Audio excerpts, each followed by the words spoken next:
there to help run a proxy war against us, we're going to go ahead and care more about them than we are about our own pilots. So we're going to go ahead and just have you guys keep flying through that same air channel, through all the anti-aircraft everything, because fuck you. That's why. This is bullshit. So that's exactly what happens. Every single time they fly a mission, every Air Force, Navy, and Marine Corps plane has to fly through the same air corridor through a gauntlet of anti-aircraft capability on their way to deliver their payload. And then if that wasn't bad enough, the North Vietnamese got their hands on somewhere between 12 and 16 MiG-21s. And if you don't know, at this point in time, the MiG-21 is the new cutting-edge Soviet fighter jet. It is incredibly fast, it has a very high flight ceiling, and it is very nimble. And using these MiG-21s, they very quickly develop a strategy that amounts to basically guerrilla warfare in the sky, utilizing a hit-and-run tactic. So their strategy is that they are going to go specifically after the F-105 Thunder Chief, aka the Thud. It is the #1 plane that America is using in Operation Rolling Thunder in all of their bombing runs, and when it is weighed down with a bunch of bombs, it is basically a sitting duck for a MiG-21.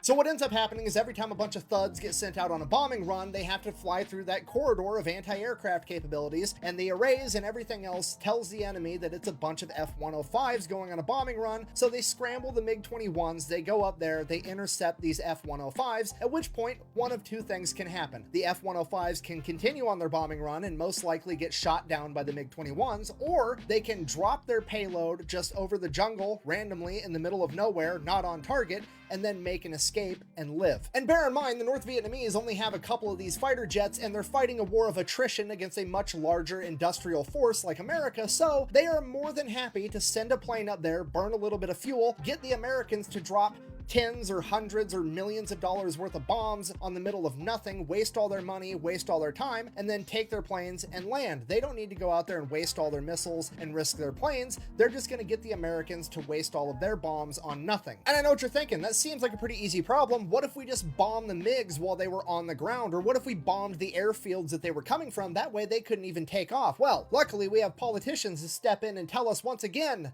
you're not allowed to bomb those either because there could potentially be an advisor from China or the USSR there, so leave those alone too. You're only allowed to take out enemy planes when they're in the air. To which the US military is like, okay, I guess we'll do literally the only thing we can do.